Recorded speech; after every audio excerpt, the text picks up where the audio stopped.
बच्चों, अल्लाह ने हम पर 4 अजीम किताबें नाजिल की, तौरात, ज़बूर, अंजील और आखिरी किताब कुरान मजीद। आसमानी किताबें हैं 4,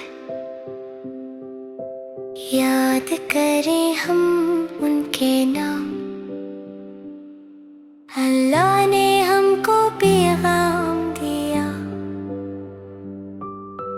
नेकी का सच्चा इनाम दिया, अंधेरे दिल को रोशनी दी, सच का हमें पहचान दिया। आसमानी किताबें 4, याद करें हम उनके नाम।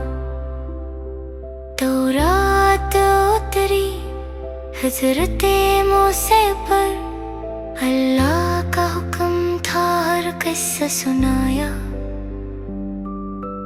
अदल साबर का दर्स सिखाया, जुल्म से बचने का रास्ता दिखाया। आसमानी किताबें हैं 4,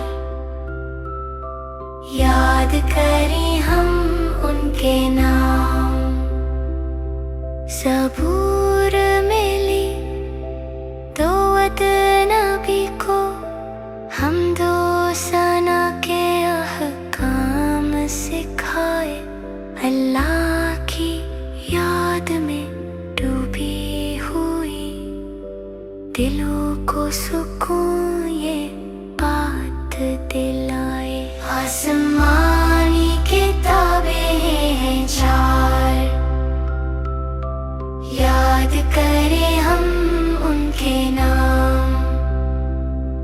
इंजील उतरी ये साथ, मोहब्बत रहम का दर्स मिला। नफरत दुश्मनी छोड़ने का सच्चा और प्यारा रास्ता मिला। आसमानी किताबें हैं 4, याद करें हम उनके नाम। कुरान हमारा आखिरी नूर, सच का मुकम्मल है ये दस्तूर। हर ज़माने हर इंसान के लिए अल्लाह का ये है खास मंशूर। आसमान